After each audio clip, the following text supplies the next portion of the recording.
ఇంట్లో 5గురు పిల్లలుంటే సందడి సందడిగా ఉంటుంది. ఈ 5గురు పిల్లల్లో ఎవరు ఎక్కువ అల్లరి చేసేవాళ్ళు?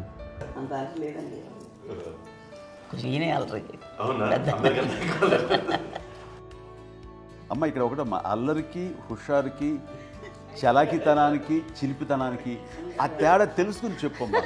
అల్లరంటే ఇప్పుడు నా ఇమేజ్ ఏమైపోద్ది, అల్లరంటే అల్లరుడు అని, నేనేమో చాలా రావుడు మంచి బాలుడు అనేలాగా నా ఇమేజ్ ఇది. నేను అలాగే చెప్తుండేవాడిని. నా ఉద్దేశం అదే. నేనేమో అల్లరి నన్ను అంటే చలాకితనం అమ్మ అల్లరు అనుకునేది. లేదండి, ఎక్కువ హుషారు కానీ చాలా బాగుండేవాడు అబ్బాయి. ఇంట్లో పనులన్నీ మీకు సాయంగా ఉంటాయి? అవునండి, వాడే చేసేవాడు. అది ఇంట్లో ఎవరు ముట్టుకునేవాడు కాదు. మా నాగబాబు అస్సలు ముట్టుకునేవాడు కాదు. అన్నిటికీ నాకు ఆయన సహాయమే పాపం. నాన్న ఆయన ఉద్యోగం వెళ్ళిపోయారు. నేను పాక్కుంటూ అలాగా వెళుతూ వెళ్ళిపోయాను. నాకు తెలియదు. తర్వాత అమ్మ చెప్తుంటే లేదుగా మాత్రం కొన్ని కమ్మర కోలు ఉంది నాది. ఒక అది పెట్టి అది వెళ్ళి కూర్చోతా ఏడుస్తున్నాను రోడ్డు మీద. అయ్యేసరికి వాళ్ళు 3 years సో నన్ను వాళ్ళు తీసుకెళ్ళి వాడు కమ్మరకులో కూర్చోబెట్టాడు. ఏడుస్తాను, ఎవరి పిల్లడో తెలియదు వాళ్ళకి. సో అది ఒక గంట పోయిన తర్వాత అమ్మ ఎత్తుకుంటూ వాడు కూర్చొని వాడు చిన్నబిడ్డ చూస్తారు మొత్తం తెచ్చి అది వాడు చూసి ఈ అబ్బాయి అన్నారు. కాదు అనేసింది. అదేంటి అలా అంటారు, సరిగ్గా చూడమ్మా. ఈ అబ్బాయి మా అబ్బాయి అని. ఏంటమ్మా అంటే ఆ కమర్గోలులో కింద కూర్చోబెట్టాడు కదా, బస్ అంతా పూజేసుకున్నాగా అయిపోయింది. అంటే రంగని కాదు కానీ ఆ కమర్గోలులో కూర్చోబెట్టడానికి అవి మసిగిస్తూ ఇంకా నల్లగా అయిపోయింది. అంత నలుపుడేసాడు నా బిడ్డ కాదని అమ్మ వెళ్ళిపోబోతుంది. మళ్ళీ డౌట్ వచ్చి ఆగింది. అది రావు నేను నా బిడ్డ వేసాను. అప్పుడు ఏం చేశాడు, తాడీస్ కట్టిందో డౌట్ నాకు.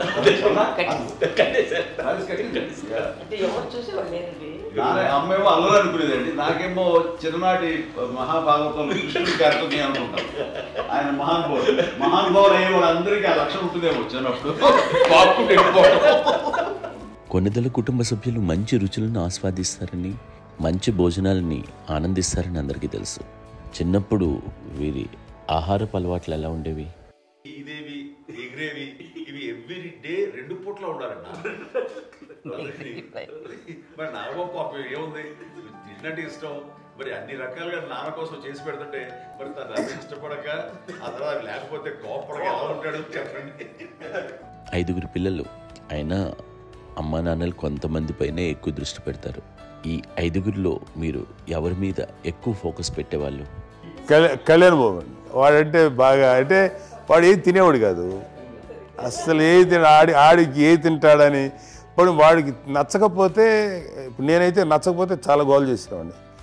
అన్నయ్యకేమో చాలా ఏదైనా ఏది పెట్టినా తినేవాడు, అసలు అడ్జస్ట్మెంట్ అంటారండి. నాకేమో నచ్చకపోతే చాలా గొడవ పెట్టేవాడిని. తిండి ఇది ఒక అన్నం, ఇదొక కూరలు అని వెళ్ళిపోయేవాడిని. అమ్మకు అమ్మతో తిట్టి నాకు వెజిటేరియన్ ఎలర్జీ ఉండేది, అంటే చిరాకు అనమాట. కళ్యాణ్ బాబు ఏంటంటే తనకి ఇష్టమైన ఫుడ్ ఉంటే తింటాడు సైలెంట్గా, బాగలేకపోతే సైలెంట్గా వెళ్ళిపోతాడు. అమ్మకి ఏమంటారండి, వదిలేమో తన తింటాడు. అది నిశ్శబ్దంగా నిరసన ప్రకటించేవాడు. దాంతో వాడి గురించి చాలా ప్రొటెక్టివ్గా చూసుకునేది అమ్మ. పైగా చిన్నప్పటి నుంచి కొంచెం వాడు వీక్గా ఉండేవాడు, అంత బలమైన ఇది కాదు. దాని తర్వాత కొంచెం అందుకని అమ్మ వాడిని స్పెషల్గా చూసుకునేది. వాడు స్పెషల్ కిడ్ అయ్యాడు ఇంట్లో. మీ అమ్మగారు మీ అక్క చెల్లెళ్ళకి ఇచ్చిన సలహా ఏంటి? అంటే ఇండిపెండెంట్గా ఉండమంటారు అమ్మ. ఎవరిని డిపెండ్ అవ్వద్దు, మీ పిల్లలు నువ్వే జాగ్రత్తగా నేర్చుకో, ఎవరినైనా చేయకు, డిపెండెంట్గా పెట్టండి అని ఆవిడ మాకు బాగా ఎక్కువ చెప్పిండేది. నాకు కొంచెం టఫ్ టైమ్స్లో కూడా ఆమె నీ పాటు నువ్వే ఉండాలి, ఎవరి దగ్గర ఉండదు, ఎవరింట్లో ఉండదు, మా దగ్గర కూడా ఉండదు, నీ ఇద్దరు కుటుంబం నువ్వే ఉండాలి. అది కష్టం కదండి అట్లా చెప్పడం. చెప్పారు, చాలా తక్కువ చెప్పారు. బట్ నాకు అదే ఇచ్చే ధైర్యం. ఇండిపెండెంట్గా అట్లా ఒకళ్ళ దగ్గర ఉంటే నీ గౌరవం తగ్గిపోతుంది, ఎక్కడ ఉండదు. అది చాలా నాకు చాలా ఇన్స్పైరింగ్ ఉండేది అమ్మ మాటలు. ఇప్పుడు కూడా అది చాలా హ్యాపీగా అనిపిస్తుంది అని చెప్పింది. అంతే కదా, మనకి ఏదైనా రోగాలు వస్తే మనమే, బట్ తగ్గించే వాళ్ళు కన్సర్న్ చూపించే డాక్టర్స్ ఒట్టుకోలు కింద ఉండొచ్చు, కానీ పోరాడాల్సింది మనమే. నాకు సార్ కొంచెం ఒక డిప్రెస్డ్ ఇదేదో వస్తే ఫేస్ ఒకటి, నేను ఇంకా మా అందరి నుంచి నేను సపరేట్ అయిపోయినట్టు ఒక సిచ్యువేషన్ వచ్చినప్పుడు అమ్మ నన్ను పట్టుకుని I'm there for you. Yes, ఎవరు నువ్వు అన్నా ఎస్ అన్న ఫ్రెండ్స్ కానీ ఎవరైనా సరే ఎప్పుడు కూడా అలోన్గా మటుకు అనుకోకు, నేను నాన్న ఆవిడ నన్ను పట్టుకొని ఇచ్చిన అఫెక్షన్ లేదా ఫీలింగ్ అసలు బలం అన్నమాట. ఇంకా ఏమన్నా చేయగలను నేను, పర్లేదు లైఫ్లో ఏదైనా సాధించగలను అని ఒక భరోసా తల్లి దగ్గర నుంచి రావడం అనేది నాకు ఎవరు అవసరం లేదనిపించింది. అంత స్ట్రాంగ్గా ఆవిడ support, very strong, very practical. అంత స్ట్రాంగ్ చేసింది నాన్న చెప్పండి. మా పిల్లల విషయంలో మేము కూడా మేబీ అంత స్ట్రాంగ్ కాదేమో, సెన్సిటివ్గా ఉంటాం, కానీ అమ్మ మటుకు చాలా స్ట్రాంగ్గా ఉండి మమ్మల్ని కఠినంగా ఇలాగే ఉండాల్సింది, ఇలా ఉండండి అప్పుడే మీరు నేర్చుకుంటారు. ఇక్కడ అమ్మ పాజిటివ్నెస్ గురించి ఇంకో మాట చెప్పాలి. అంటే తన బిడ్డలకే కాదు, ఈ రోజున మా రెండో పాప శ్రీజ కూడా తనకి లైఫ్ చిన్న డిస్టర్బెన్స్ వచ్చింది. ఆ టైంలో కూడా తను ఏముందంటే అప్పుడు నాన్న దగ్గరికి వెళ్ళాను, తను ఇచ్చిన భరోసా, తను ఇచ్చిన మాట వెళ్ళలేని ధైర్యం వచ్చింది నాకు కూడా. నాన్నమ్మ దగ్గర ఎప్పుడు కూర్చోస్తాడు అప్పుడే పాజిటివ్ ఫీలింగ్ వస్తుందని నాతో షేర్ చేసుకుంటాను. తను మాతో చెప్తుంటే అనిపిస్తుంది కరెక్ట్. అమ్మ ఏం పర్లేదమ్మా, లైఫ్ అంటే ఒకరితోనే అయిపోదు, ఆ ఒక్కరి వాళ్ళ ఇన్ఫ్లుయెన్స్ తోటో వాళ్ళు మన మీద నియంత్రించడం కానీ మన బాధల్ని వాళ్ళు చేయడం అవుతాం. జస్ట్ నువ్వు నీ గురించి నీ మనసులో ఏదనిపిస్తే నీ గుడ్ ఫీలింగ్ ఏది వస్తుందో ఆ ఫీలింగ్ ప్రకారం వెళ్ళిపోదు. అంటే ఆ జనరేషన్ పీపుల్ ఎక్స్పెక్ట్ చేయం అలా కాదు. ధైర్యం ఉండి అందరికి ధైర్యం బాగా నూరుకొస్తారు. ఫాదర్ కూడా, మా నాన్నగారు కూడా అస్సలు ఎప్పుడు అనేవాళ్ళు, ఎప్పుడు మీరు పెట్టే చెయ్యి మీరు ఎప్పుడు పైన ఉండాలి తప్ప తీసుకుని ఎలా ఉండకండి, చేతులు పెట్టుకొని అనే అట్లాంటివి చెప్తుండేవాళ్ళు. అందుకని మాకు ఇండివిజువాలిటీ మాకు బాగా ఎప్పుడు కూడా ఒకళ్ళని అడగడం అని, ఈవెన్ బ్రదర్స్ని అడగాలన్నా కూడా మాకు అది పడిపోయింది మైండ్లో, కొంచెం కష్టంగా ఉంటుంది. సో నాకు అంటే ఆవిడ మా అమ్మ ఏదన్నా కొంచెం డిప్రెస్ అయినా నేను చాలా ఎక్కువ అమ్మకి షేర్ చేసుకుంటే అన్నయ్య కూడా లేడు. అన్నయ్య ఉన్నప్పుడు ఓకే, లేనప్పుడు నేనే ఎక్కువ షేర్ చేసుకున్నాను. బట్ ద బెస్ట్ థింగ్ మా అమ్మ దగ్గర నుంచి హగ్ అండి. ఈరోజు కూడా మా అమ్మని హగ్ చేసుకోకపోతే అంటే అది నాకు మా అందరిలోనూ, అంటే ఆవిడ పెద్ద చదువుకున్న వ్యక్తి కాదు, పెద్దగా బయటికి వెళ్ళి ఎక్స్పోజర్ కాదు, కానీ ఇవాళ అన్నయ్య కానీ విజయ, మాధవి, నేను, కళ్యాణ్ బాబు ఈ రోజుకి టుగెదర్గానే ఉంటాం. మేబీ మాకు కొన్ని విషయాల్లో నాకు మా మాధవ్కి డిఫరెన్స్ ఆఫ్ ఒపీనియన్స్ ఉండొచ్చు, మా చెల్లికి మా అన్నయ్యకి అట్లా ఉండొచ్చు, ఉంటుందండి ఫ్యామిలీ అన్న తర్వాత. కానీ ద ఇన్విజిబుల్ బాండేజ్ మా అమ్మ ఇచ్చింది, ఆ లవ్ అండ్ ఎఫెక్షన్, హగ్, అవన్నీ ఆవిడ నాన్ వెర్బల్ అడ్వైజ్ ఏంటంటే అందరూ అలా కలిసి ఉండాలనేది ఆవిడ నుంచి మేము నేర్చుకున్నాం. అది ఇట్స్ ఇస్ నాట్ వర్డ్లీ, అది నోటి మాట కాదు, అది వెర్బల్గా కాదు, నాన్ వెర్బల్గా చెప్పినటువంటి ఇది. సో అందుకని అది మాకు గొప్ప, మేమందరం ఇప్పుడు అలా ఉండడానికి కారణం, అంత కలిసి ఉండడానికి కారణం, మెయిన్ కారణం మా అమ్మండి. అది సో అందరూ ఉండాలనేది మా అమ్మ అడ్వైస్. ఇప్పుడు కూడా నేను ఎప్పుడైనా ఏదైనా ఫీల్ అయినా, అన్నయ్య ఫీల్ అయినా, లేదు నాన్న అట్లా వదుకు, ఇట్లా ఉండండి, ఇట్లా ఉండి, ఇప్పటికీ చెప్తుంది. మేము ఎవరైనా ఎప్పుడైనా మా చెల్లితో గొడవపడ్డా అనుకోండి, నేను అట్లా అనకరా అని, అట్లాగా అన్న ఏమో లేదులేమ్మా ఏదో అన్నాను కానీ ఫీల్ అవ్వకమ్మా, మేమందరం కలిసి ఆవిడని అసలు టెన్షన్ పెట్టవండి మేము. సో అలా అది ఆవిడ నేర్పించింది, అలా కలిసి ఉండటం అనేటువంటి బాండేజ్ని ఆవిడ తన ఒక హగ్తో చెప్పింది. అన్నయ్య సినిమా చూడండి, జాదూకి చెప్పాను కూడా, అది మా అమ్మ దగ్గరే ఉందండి. శంకర్దాదాలో చెప్తాడు చూడండి. ఇప్పుడు మోడ్రన్ వర్డ్స్లో చెప్పాలంటే మీ అందరికీ ఆవిడ ఒక వైఫై లాంటిది. Yes, you can say that. Yes. ఇంకొక అడ్వైజ్ కట్టండి, అమ్మ విషయంలో నేను గొప్పగా ఫీల్ అయ్యేది, కానీ చాలామంది పెద్దలు రిటైర్ అయిపోయి విశ్రాంతి తీసుకుంటున్నటువంటి పెద్దలందరూ కూడా ఆచరించే విధంగా ఒక విషయాన్ని నేను గమనించాను. ఇప్పుడంటే నా దగ్గర ఉంటుంది కాబట్టి ఉన్నాను. అమ్మ విడిగా ఇంకొక ఇంట్లో ఉండేది, 9 సంవత్సరాలు నాన్నగారు దూరం దగ్గర నుంచి ఉండేది. 5 సంవత్సరాలు ఒంటరిగా ఉండి నన్ను బిడ్డలందరూ ఎవరు మా నాన్న వెళ్ళిపోయారు, నేను ఒంటరి అయిపోయాను అన్న ఫీలింగ్ అమ్మకు ఎప్పుడు ఉండేది కాదు. తర్వాత బిడ్డలు వాళ్ళ టైం బట్టి వచ్చి చూసుకుంటే సరిపోతుంది. అది వారమా, నెలక, 2 నెలక, అసలు ఒకసారి రాలేని పరిస్థితిలో ఉంటుంది. 5-6 నెలల పాటు ఇదే ఊళ్ళో ఉండి పక్క వీధుల్లో ఉండి ఎవరి పనులు వాళ్ళు బిజీగా ఉండి, ఎవరి షూటింగ్ వాళ్ళు బిజీగా ఉండి, ఎవరి ప్రొఫెషన్లో వాళ్ళు బిజీగా ఉండి, ఎవరి ప్రొఫెషన్లో వాళ్ళు బిజీగా ఉంది, తన సంసారం తను బిజీగా ఉంటాను ఒకసారి అమ్మ ఏమీ ఫీల్ అయ్యేది కదా, ఏంటమ్మా రావట్లేదు, అసలు పట్టించుకోవట్లేదు ఏంటి అంటే అంతేలేమ్మా అని ఇలాంటి నిరసన మాటలు కానీ, ఈసరింపు మాటలు కానీ, లేకపోతే న్యూనతాభావం కానీ ఇలాంటివి ఎప్పుడు అమ్మకు లేవండి. వచ్చారు అమ్మ దగ్గర ఏం చేసి పెట్టడా చెప్పండి అంటూ చాలా పాజిటివ్ ఉండి ఇప్పటికీ కూడా తను సపరేట్ కిచెన్ మా ఇంట్లో ఎంతో ఉంటుంది. వేరే కిచెన్ ఎందుకంటే అమ్మకి మోస్ట్ స్ట్రెస్ బస్టర్ వచ్చేసినా లేకపోతే ఏదో రిలీఫ్ ఏంటంటే తన కిచెన్లో కూర్చొని వండి అందరికి పెట్టాం. ఇప్పటికీ కళ్యాణ్ బాబు అక్కడక్కడ తిరిగేసి ఎక్కడో చేసి నిరసన చేసి అన్ని రకాలే చేసి వస్తే అమ్మకి చాలా జాలి.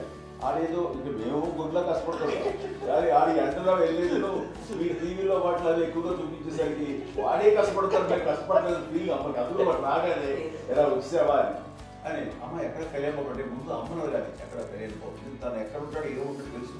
అది తెలిసిన తర్వాత ఎక్కడ తను వాడికి ఇష్టమైన బిర్యానీ అవి చేసి చక్కగా పంపించి అన్నీ చేస్తుంటాడు. అట్లాగా బిడ్డలకి పెట్టడమే తప్ప బిడ్డల నుంచి ఈ వయసులో ఎక్స్పెక్ట్ చేయడం లేకపోగా కొంచెం పట్టించుకోవట్లేదు అనే ఒక న్యూనత భావంలోకి వెళ్ళిపోయి సైకలాజికల్ డిప్రెస్ అయ్యే మదర్ మొత్తం కాదు. ఆ రకంగా మాకందరికీ భరోసా. మేము కూడా పెద్ద అయినా బిడ్డలు వాళ్ళ ప్రవృత్తి ఉద్యోగరీత్యాల వాళ్ళ వృత్తిరీత్యా వాళ్ళు దూరం అయిపోయి మనల్ని చాలా కమ్యూనికేషన్ గ్యాప్ వచ్చినా సరే బిడ్డలు నాకు దూరం అయిపోయి పట్టించుకోవట్లేదు. ఇలాగే చూసావా వెళ్ళి ఎంత ఇదిగా వదిలేయవాళ్ళు గురించి ఇప్పుడు ఏమైపోయాను అన్న ఇంత కించెం బాధపడలేదు వాళ్ళకి అంటూ నెగిటివ్ సైడ్ ఆలోచించే విధానం లేనే లేదు. అది మా అందరికి ఎంత కంఫర్టబుల్ అంటే అంత అయితే కదా. నేను చూసుకోకపోతే మాధవ్ చూసుకుని మాధవ్ లేకపోతే నాగబాబు వెళ్తుంటాడు కడియడం వల్ల మా విజయ్ చూసుకుంటున్నది సరే నాకు కళ్యాణ్ బాబు తను చూసుకుంటుంటాడు. ఇలా ఎవరో కూడా వెళ్తూ ఉంటాం. అమ్మ మాత్రం అది వెరీ గుడ్ హెల్దీ. నేను చాలా మంది తల్లిదండ్రులు చూశాను, వాళ్ళు చాలా ఇబ్బంది పడుతూ ఉంటారు. పట్టించుకోవడం మేము అర్థం చేసుకోగలము కానీ వాళ్ళు వస్తే బాగుంటుంది కదా అనేది ఉంటుంది. ఫీల్ అవుతారు. అవును, అలాంటి ఫీలింగ్ ఏం లేదు. పైగా బిడ్డలు వస్తే వాళ్ళు ఏం చేసి పెట్టాలా అనే ఆలోచన ఉంటుంది. అది వెరీ హెల్దీ. చాలా మంది ఆచరించాల్సిన ఒక విషయం. చిన్నప్పుడు అన్ని ఆనందాలేనా, మర్చిపోలేని దుఃఖాలు కూడా ఏవైనా ఉన్నాయా? అమ్మ చెప్పాలంటే ఓపికకి, గృహిణిగా తన బాధ్యతలు నిర్వర్తించడానికి అండ్ అన్ని రకాలుగా టేకింగ్ కేర్, దీనికి ఒక మంచి ఉదాహరణ నేను చెప్పగలను. అది తలుచుకున్నప్పుడు నాకు చాలా ఉద్యోగంగా ఉంటుంది, నాకు చాలా ఖండితలు వచ్చేస్తుంది. అమ్మకి మేము 5 బిడ్డలు అండ్ పురిట్లోనూ 1 year పెరుగో 2.5 years పెరుగో 3 బిడ్డలు చనిపోయారు. నాకు గుర్తెరిగి పొన్నూరులో నేను 6th class చదువుతున్నాను, 6వ తరగతి. అప్పుడు రమణ అనే ఒక అమ్మాయికి 2 years. రమణ అంటే మా ముగ్గురికి కంటే పెద్దది, మా కంటే పెద్దది, కళ్యాణ్ బాబు కంటే పెద్దది, మాకంటే మధ్యలో పిల్ల. తనకి అప్పట్లో మా నాన్నగారు ఉద్యోగరీత్యా క్యాంప్కి వెళ్ళిపోతుండేవారు. ఏమి ఉంటుంది నాన్న చెప్పాలంటే ఫుడ్లో కష్టపడేవారు, ఇంకా నాన్న చెప్పినట్టు కదా, నాగో చెప్పినట్టు. కానీ ఇంటి బాధ్యత, ఇంటి పనులు, రోగాలు వచ్చిన రుచులు వచ్చిన హాస్పిటల్కి తీసుకెళ్ళాలట ఏదైనా సరే అమ్మే పడేది.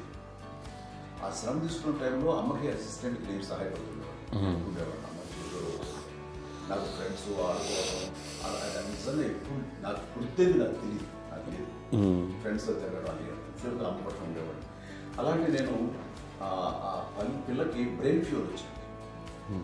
ప్రభుత్వ ఆసుపత్రి పొన్నూరులో ఆ పిల్లని చేర్పించినప్పుడు 2-3 days అయిన తర్వాత ఒక బ్యాడ్ న్యూస్ వినాల్సి వచ్చింది. తెల్లారికి కాన్షియస్ పోయింది, ఏం చేయాలో తెలియదు. అమ్మ వయసు చిన్నదే. ఇద్దరు తీసుకుని ఆ బిడ్డని నేను ఒళ్ళో పెట్టుకుని శవాన్ని, డెడ్ బాడీని రిక్షాలో ఇంటికి వెళ్ళాలి. ఇప్పటికీ నాకు గుర్తు ఆ విజువల్స్. అని నాన్నకి తెలియదు ఏ విషయం, నాన్న ఎప్పుడు వస్తారో తెలియదు, ఎలా కమ్యూనికేట్ చేయాలో తెలియదు. అది తీసుకుని వెళ్ళిన తర్వాత ఇంట్లో పడుకోబెడుతుంటే ఏం చేయలేదు. చుట్టుపక్కల ముస్లిం సోదరులు ఉండేవాళ్ళు, ఫ్యామిలీస్ అక్కడ. అంటే మసీదు, పొన్నూరు మసీదు పక్కన మా ఇంట్లో అనుకుని ఆ ఇంట్లో అందరూ వచ్చి చూసేవాళ్ళు, వాళ్ళే హెల్ప్ చేసేవాళ్ళు. ఏం చేయాలో తెలియదు. ఆ నెక్స్ట్ రిచువల్స్ ఎలా చేయాలో, గర్భకాండం ఎలా చేయాలో తెలియదు. అందరూ చిన్నపిల్లలే. తను చిన్నది, మిగతాలందరూ పసివాళ్ళే. సో అలాంటి పరిస్థితుల్లో తమ్మి వచ్చినప్పుడు చుట్టుపక్కల వాళ్ళు మీరు వచ్చి చేయాల్సిన కార్యక్రమాలు చేశారు. ఆ సమయం నాకు ఎక్కడో కమ్యూనికేట్ చేసి డిపార్ట్మెంట్ ద్వారా నాన్న వచ్చేసరికి అన్నీ అయిపోయింది. ఇప్పటికీ నాకు మేము ఇలా ఎన్ని పురుషులు ఎన్నుకుంటున్నామంటే ఎలాంటి ఇది లేకుండా జాగ్రత్త అనే ఒక హెచ్చరికలాగా చేస్తూ అండ్ వాళ్ళకి చాలా సపోర్ట్ చేసి అండ్ ఇప్పుడైతే నా మీద నమ్ముకుంటే నేను ఏ నిర్ణయం తీసుకున్నా మరో మాట. అండ్ తనకి హాస్పిటల్ పెద్ద ఫోబియా. నేను ఎక్కడికి వస్తాను హాస్పిటల్.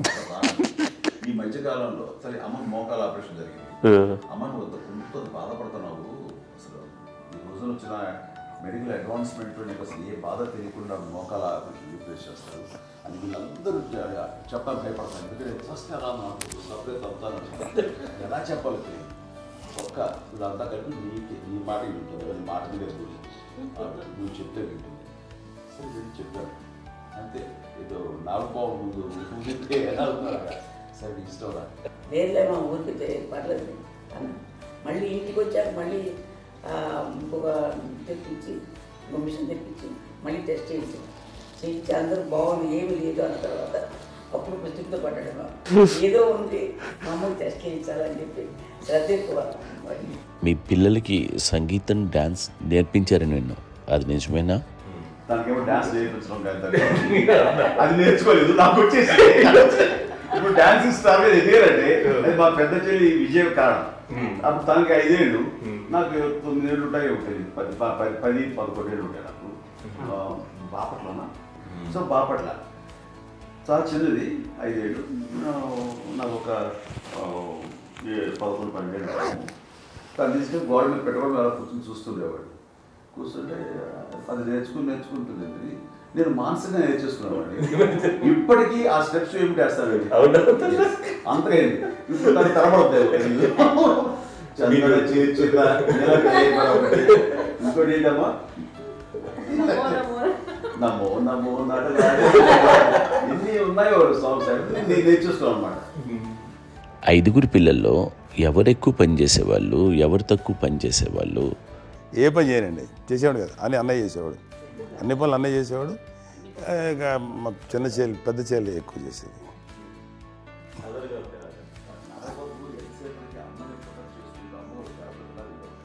అదే అబద్ధం అండి, అది అన్నయ్య నన్ను గౌరవంగా మాట్లాడుతున్నాడు కానీ అన్నయ్య అవుట్ ఆఫ్ ప్రొటెక్షన్ మాట్లాడుతున్నాడు కానీ అవుట్ ఆఫ్ మాట్లాడుతున్నాడు కానీ అసలు ఎప్పుడు ఏ పని చేయలే.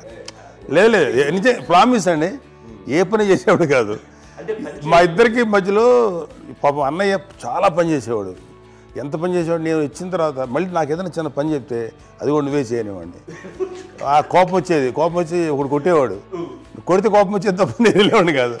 అమ్మకి ఎప్పుడు ఏంటంటే ఒక ఇదే పని చేయడని, అంతే. నిజంగా ఏ పని చేసేవాడిని కాదు. అవునా? లేదు లేదు లేదు మహాప్రేమ.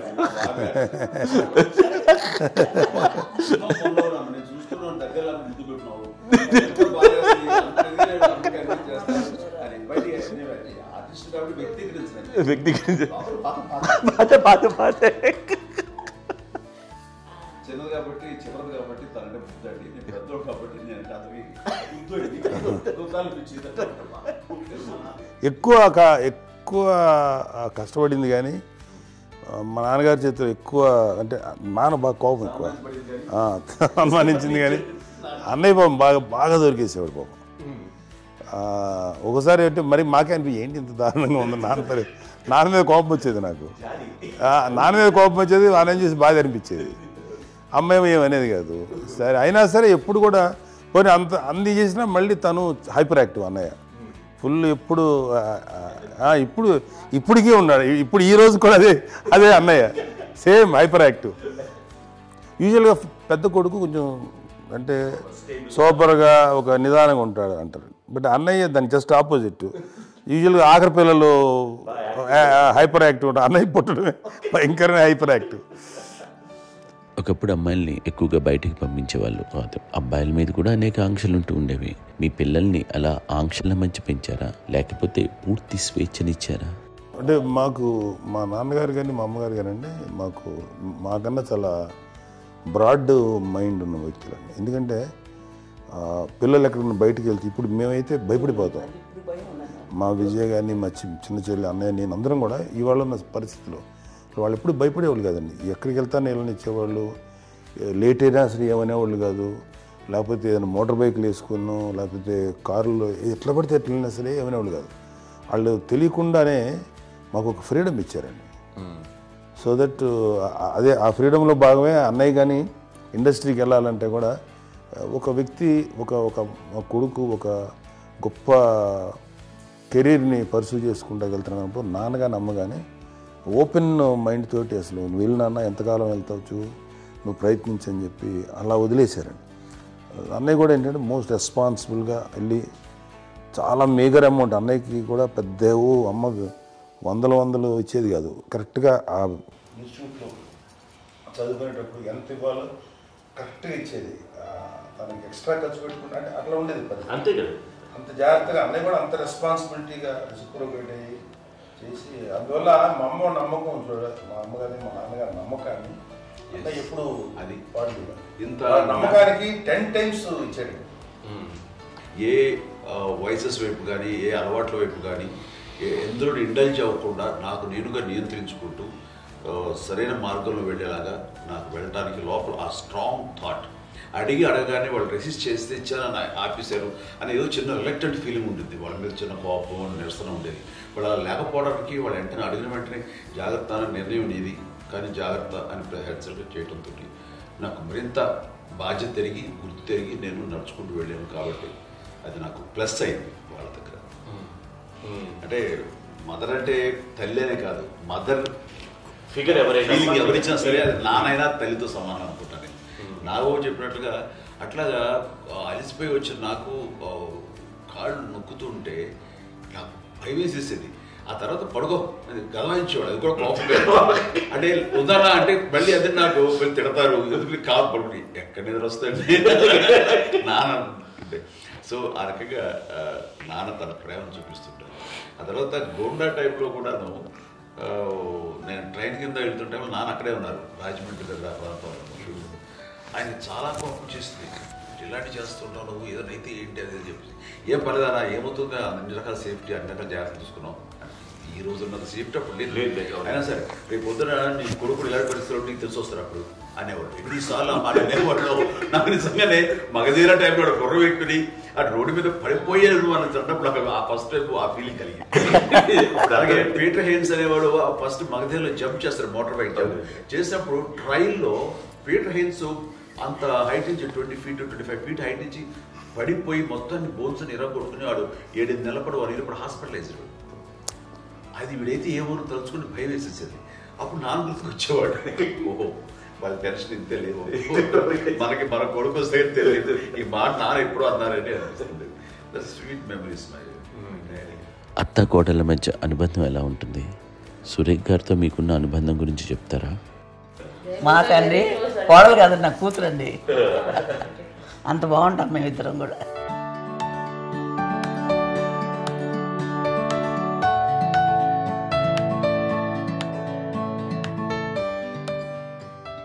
మీది ఒక అందమైన ఉమ్మడి కుటుంబం, అందరూ కలిసి ఉంటారు. ఇంత ఆనందంగా ఉండడానికి కారణం ఏంటి? దీనికి పునాది ఎవరే వేశారు? మా నాన్నగారి క్వాలిటీ నేను ఎగ్జాంపుల్ చెప్పగలను. అమ్మ వాళ్ళ ఇంట్లో పెద్దది, వాళ్ళ నాన్నగారు అంటే మా తాతయ్య గారు ప్రొహిబిషన్ డిపార్ట్మెంట్లో సిఐగానే ఎస్ఐగానే చేశారు. ఏదో మా ఇన్స్పెక్టర్ సిఐ చేసి ఆయన కాలం చెందారు. చాలా ఎర్లీగా 48 years చచ్చిపోయారు. 40 దాదాపు 40 సరిపోతే ఆయనకి అప్పటికి అమ్మ కాకుండా 4 బిడ్డలు. అమ్మ తర్వాత అబ్బాయి తర్వాత 3 ఆడపిల్లలు. వాళ్ళు ఏంటంటే రాకరావడి నాగోప కంటే కూడా చిన్నవాడు. అది ఆ వయసు అంత చిన్నవాడు. అమ్మ మా పిన్నమ్మలు నాకంటే చిన్నవాడు. అలాంటి పిన్నమ్మల్ని ఆయన వీళ్ళ నాగ చనిపోయిన తర్వాత తన ఫ్యామిలీ అంతగా నాన్న పెంచారు. నాన్న కూడా అరాకురా శాలరీ మీద బతికేదే తప్ప కూడా కాదు. సో తనకు మిగిలిన దాంట్లో మళ్ళీ ఆ ఫ్యామిలీని చూసుకోవడం, మా అమ్మమ్మని చూసుకోవడం, వాళ్ళ మంచి చెడు చూసుకోవడం. వాళ్ళకు ఇల్లు మాత్రం ఉంది మొగల్తూరులో.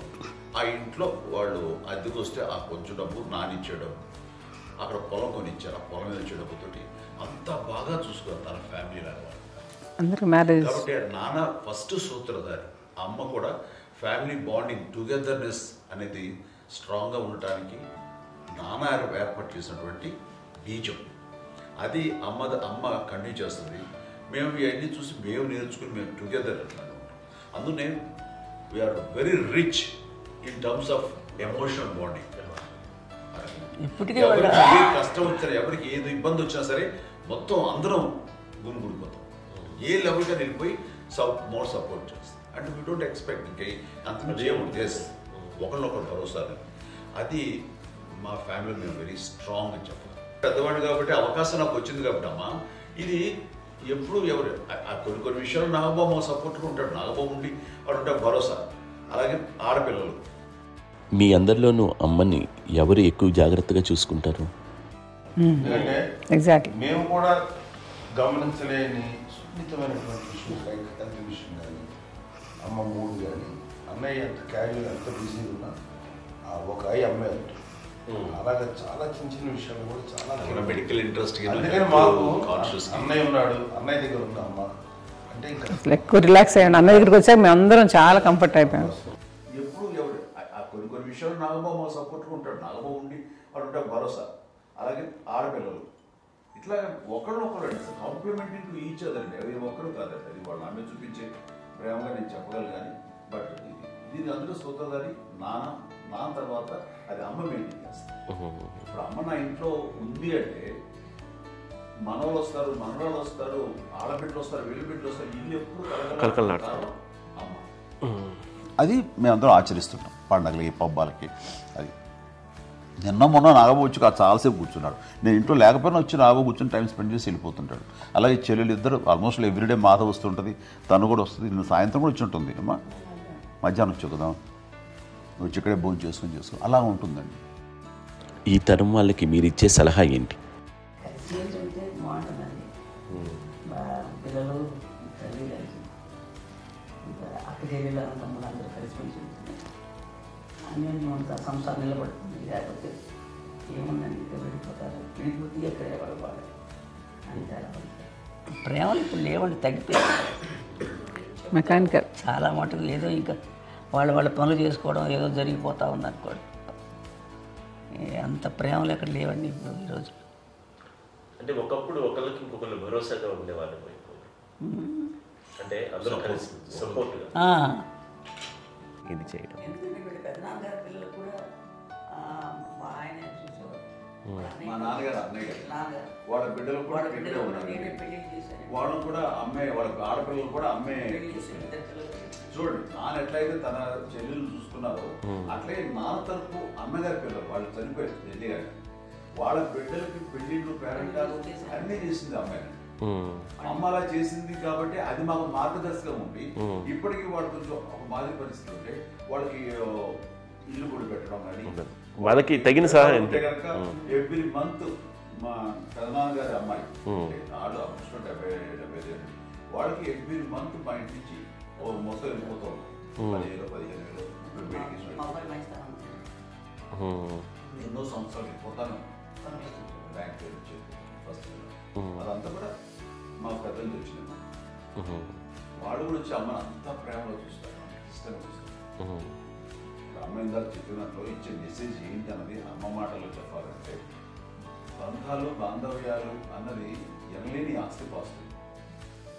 సో ఎలాగైతే డబ్బు ఎంత సంక్రమించింది, ఎన్ని ఆస్తులు వచ్చాయి ఫిజికల్గా అనే దాని మీద కంటే కూడా ఇవి ఆస్తిగా తీసుకుంటూ దీన్ని విలువ ఎరిగి గుర్తెరిగి దాని ప్రభావం తెలుసుకుని అది కనుక మనం ఇచ్చిపుచ్చుకుంటే ఫ్యామిలీలో అంటే దాన్ని మించినటువంటి గొప్ప సంపద ఉండదు. కష్టాలు వచ్చినప్పుడు డబ్బు తీరుస్తుంది కాదండి, కష్టం వచ్చినప్పుడు ఒక భుజం తీరుస్తుంది, ఒక చేయూత తీరుస్తుంది. అది మన బ్లడ్ రిలేషన్ మనలో మనకి అది ఉండటం అనేది అదృష్టంగా ఫీల్ అవుతాం. అంటే ఒకసారి అమ్మ చూసి నాకు ఎందుకు అనిపిస్తుంది అంటే అది ఎవరి ద్వారా సంగ్రహించడానికి తన ఆ చెట్టు కొమ్మగా కాబట్టి ఆ చెట్టుకే మనం ఆపాదించాలి. ఎక్కడో మామూలుగా ఉండాల్సిన వాళ్ళు ఈ రోజున ఈ స్థితిలో ఉన్నాము, ఇంతమందికి లైఫ్ రావటానికి దోహదపడ్డాము, ఇంతమంది కలిసికట్టుగా ఉండటానికి ఇదైంది. అమ్మని చూస్తుంటే నాకు ఎవరు చూస్తుందంటే అబ్బా ఇలాంటి జన్మం మనకు ఎవరికైనా ఉంటుందా, ఇంతమంది మనుషుల చేత కొలవబడేవాళ్ళు, ఆరాధింపబడేవాళ్ళు, అభిమానించబడేవాళ్ళు, ఇంతమంది నా నా వంశమా, నా సంపద అని అమ్మ ఫీల్ అంత గొప్ప ఫీలింగ్ ఎవరికి ఉంటుంది. మా చెల్లెలు కూడా వస్తే నేను అనుకోవట్లేదు, సూర్య కూడా ఉంటుందని నేను అనుకోవట్లేదు. అలాంటి గొప్పగా ఇది. అండ్ ఆ రకంగా షీఈ్ వెరీ చాలా గొప్ప జన్మ. అమ్మకి చిన్న మానసికంగా చిన్న ఏదో ఒక డిప్రెషన్ ఏదో వచ్చింది. ఏదో నాన్న గుర్తుకొచ్చో, నాన్న లేరనో, లేకపోతే వాళ్ళ అమ్మగారు కూడా అదే టైం చనిపోయారనో, తన దగ్గర ఉంటారు. ఏదో ఉన్నప్పుడు మేము అందరం సపోర్ట్గా ఉండి మా కొన్నాళ్ళు నా దగ్గర ఉందిగా అని చెప్పేసి అప్పట్లో అమ్మ వేరేగా ఉంది. ఉన్నప్పుడు ఒకటే మాట అమ్మ నీలాంటి గర్భం అంటే అంజనమదే గర్భం అని బయట ఎన్నోసార్లు నా ఫ్రెండ్స్ కానివ్వండి, బయట కానివ్వండి, కొన్ని సందర్భాల్లో మీటింగ్లో కానివ్వండి, స్పీచెస్లో కానీ అన్నవాళ్ళు ఎంతోమంది అన్నారు. వాళ్ళ మాట అంటే రీజన్ తెలుసా నీకు? కోటాను కోటల్లో ఎంతమంది తల్లులకు నీకు వచ్చిన అదృష్టం, నీకు లభించినటువంటి గౌరవం ఎంత లభిస్తున్నాము. బిడ్డలు ఎంతోమంది చేత కొనియాడబడుతున్నారు, ఎంతోమందికి సహాయపడుతూ ఆ రకంగా వాళ్ళందరి యొక్క ఆశీస్సులు పొందుతున్నారు. కానీ ఎంతోమందికి నిరంతరం హెల్ప్ చేస్తూ వాళ్ళ ఇది చూసుకుంటున్నారు. అవి ఆ భగవంతుడు మీరు చేసిన పూజలో ఉన్న ఆ భగవంతుడు మన నెక్స్ట్ తరాలకు కూడా మనకి ఇలాంటిది వారసత్వంగా ఇస్తూ అదే రకంగా కొనసాగించేలాగా మాకు అదృష్టం ఇచ్చారు. నాకు ఇంతమంది ఎవరు నీ నుంచి వచ్చిన వాళ్ళే నీకు ఇది ఎంత గొప్ప గర్భం, ఎంత గొప్ప జన్మ నీది. అలాంటిది నువ్వు ఇలా అవటమేంటి? ఎంతసేపు ఇది హై లెవెల్లో ఉండాలి నీ ఫీలింగ్స్గా నువ్వు కానీ. అంతే నువ్వు ఇలాగా ఉండిపోవడం ఏంటమ్మా చెప్పినప్పుడు కదా నేను అవటం ఏంటి? ఇది నీది కాదు, నాది కాదు, నువ్వు నమ్ముకున్న భగవంతుడు నీకు ఇచ్చింది అనుకుంటావు కదా. నువ్వు ఆ భగవంతుడి కృతజ్ఞత తీర్చుకోలేక ప్రతిరోజు ఆయన ధ్యానించు, ఆయన పూజలో ఉండు, నీకు ఆయనే ధైర్యం ఇస్తాడు. అంతేగాని నువ్వు నెగిటివ్ సైడ్ ఆలోచించకమ్మా. మా అందరికీ పాజిటివ్నెస్ ప్రివైల్ చేసిన దానివి, ఇచ్చిన దానివి, అందించిన దానివి. అలాంటి నువ్వు నెగిటివ్ వైపు వెళ్ళిపోకూడదు అంటే అంతే. మళ్ళీ అటుపక్క ఎప్పుడు గెలలేదు. ఆంజనేయ స్వామి భక్తి ఆయనలో ప్రవేశపెట్టి చెప్పాలంటే ఆయనకి నేనే నేను నమ్మిన దేవుడు ఇంట్లో నేనే ఇంట్రడ్యూస్ చేశాను. నానంత ప్రగాఢంగా నమ్మి ఆయన దానివల్ల లబ్ధి పొందారు. ఆయన అందులో మమ్మల్ని మించిపోయిన స్టేజ్కి వెళ్ళిపోయారు. ఆయనతోటి ఆంజనేయ స్వామితో ఇంటరాక్ట్ అవుతూ అట్లా ఆయన నమ్ముకుంటుంది. ఆయన నానంటారు అంతా నా గురువు, నా పెద్ద కొడుకే, పెద్దోడే.